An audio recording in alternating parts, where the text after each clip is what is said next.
Всем доброго времени суток, вы на канале Геймпедия, и сегодня мы поговорим о двух флагманских сериях игр нулевых и десятых годов, выпущенных таким немалоизвестным разработчиком видеоигр, как From Software. Пожалуй, именно эти серии стали прародителями таких популярных игр, которые многие даже могут назвать шедеврами своего жанра, как Sekiro Shadow Die Twice, Bloodborne, Demon's Souls и, конечно же, серии Dark Souls. Компания была основана 1 ноября 1986 года. В 2004 году в компанию пришел Хидетака Миядзаки, который практически сразу занял место у руля руководителя и на данный момент ведет From Software по весьма успешному пути разработчика игр. Игры выпускались на большом количестве разных платформ, среди которых все поколения игровых приставок PlayStation и Xbox, PSP, Nintendo Switch, ПК и даже мобильные телефоны. Отличительной особенностью этого разработчика является особый подход к сложности выпускаемых игр, которое всегда было явно выше среднего по сравнению с другими играми, выпущенными в примерно то же время. Особенно хорошо это заметно сейчас, когда множество игр пытаются попросту оказуалить. К несчастью, так делают очень многие, но только не From Software. Они как взяли планку еще в 1994 году, так и не пытаются ее опускать. Что же было в том самом 1994 году? А именно тогда они выпустили свою первую игру под названием Kingsfield.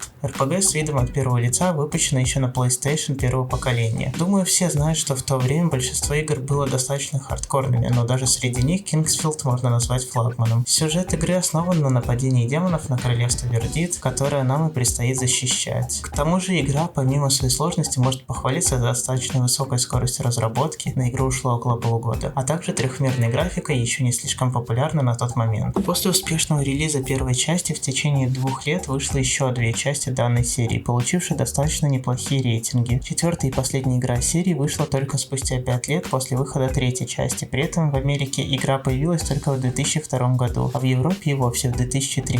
Игра же вышла явно не такой, какой ее ожидали видеть в качестве завершения, из-за чего рейтинги от игровых критиков оказались весьма смешанными. В 2006 году уже на PlayStation Portable выходит Kingsfield Additional 1 и Additional 2, значительно отличающиеся по геймплею от их предшественников для стационарной консоли. Если что, эти игры являлись пошаговыми и не получили широкого распространения в мире. Игры были выпущены исключительно в Японии и не получили даже английской локализации. Еще весьма успешной серией игр от From Software является Armored Core, первая часть которой вышла в 1997 году на PlayStation. В отличие от предыдущих игр, это являлось шутером от третьего лица, где основной задачей является управление роботом, вокруг которого происходят все события. Сюжет снова основан на уничтожении людей и планеты. По-моему, они решили в каждой своей игре истреблять человечество, но с каждым разом все изощреннее. В том же году был выпущен сиквел Project Phantasma, продолжающий сюжет основной игры, но с большим количеством используемых предметов. Как ни странно, но в 1999 году вышел очередной сиквел под названием Master of Arena, и что весьма забавно, являющийся уже сиквелом к сиквелу первой части игры, а также завершающей часть легендарной трилогии предшественником второй части игры. Игра обладала еще более расширенным количеством используемого снаряжения, а также получила новый игровой режим арены, где игроки могли сразиться друг с другом и выяснить, кто же лучше управляется с роботом. Начиная со второй части, игры уже выпускались на PlayStation 2, что позволило поднять общее качество игр. Вторая и третья части серии, а также их сиквелы выходили уже на третьем поколении приставок, а также на Xbox 360. Немаловажно и то, что игры от From Software выходили каждый год, а то и по 2 сразу, за исключением пятой части, до которой фанатам серии пришлось терпеть целых 4 года. События второй части игры происходят спустя 70 лет после событий Мастеров Арена. Марс был колонизирован, после чего организация Frighteners свергнула правительство, и теперь вам необходимо вспомнить все то, что вы делали на арене, залезть в большого робота и уничтожать врагов, попутно улучшая робота, ведь вам предстоит непростая задача – уничтожить целую организацию. Во всем остальном эта игра, как впрочем и все остальные, напоминает любую игру серии. Следующий за ним сиквел Another Age вполне можно назвать завершающей частью Armored Core, так как третья часть является перезапуском серии. В третьей части вы снова сможете пройтись по местам из первой трилогии, напичкать своего робота всем, что попадется под руку, и уничтожить целую толпу врагов. При всем этом Armored Core 3 получила множество дополнений, а именно сиквелы Silent Lion, Nexus и Last Raven, а также спин-оффы Formula Front и Ninebreak, являющиеся спин-оффом для Armored Core Nexus. Особенностью Ninebreaker является полное отсутствие сюжета. А что же тогда остается делать в игре? Всегда есть арена из предыдущих частей, а также режим тренировки, состоящий из 150 мини-игр. Думаю, вам будет чем занять себя. Formula Front также решила выделиться из общего потока и получила весьма интересное нововведение. Возможность не просто улучшать робота, а вовсе создать его с нуля. В 2005 году выходит уже 4-я часть серии, в очередной раз позволяет занять место в роботе, уничтожать корпорации и защищать Землю. Количество улучшений для робота было расширено, но в остальном это все тот же шутер на роботах, разве что с улучшенной графикой за счет выпуска на более новых консолях. Спустя 2 года выходит сиквел For Answer, показывающий нам мир спустя 10 лет после событий 4-й части. А в дополнение к уже приевшимся улучшениям робота был добавлен режим кооператива, что позволило игре набирать новый оборот. В целом рейтинги поднялись по сравнению с предыдущими результатами, но все еще было далеко до пика. И вот спустя целых 4 года выходит 5-я часть серии, в которой разработчики решили вернуться к классике и сделать ее более похожей на первой части в плане механик. Также был добавлен онлайн-режим 5 на 5. Пожалуй, стоит отметить оригинальность названий в этой части. Например, организация Антагонист носит название Корпорация. Мне бы тоже надоело придумывать название после стольких новых частей серии. Но даже учитывая все это, последней игрой стал сиквел Verdict Day, являющийся 15-й по счету частью игры. Рейтинги, которые оказались низковаты даже по сравнению с Armored Core 5. Впрочем, сиквел все равно понравился основному количеству игровой аудитории. События происходят спустя целых 100 лет после завершения 5-й части. Протагонист находится в центре войны 3 организаций, контролирующих весь мир. Онлайн-режим, в свою очередь, позволяет выбрать одну из предоставленных организаций и сражаться за нее против других игроков. Также стоит упомянуть, что с 2006 по 2008 год было выпущено целых 5 частей игры специально для мобильных телефонов, но ни одна из них не получила широкого распространения и пользовалась популярностью исключительно в пределах Японии. Именно эти 2 серии игр положили достойное начало From Software и на сегодняшний день позволяют ей делать все более качественные и интересные игры с хорошей графикой, сюжетом и атмосферой. На этом ролик подходит к концу, мы еще увидимся здесь, а пока что можете подписаться на канал, поставить лайк, написать комментарий по интересующему вас вопросу или же просто для оценки видео, а также нажать на колокольчик, чтобы не пропускать новые видео.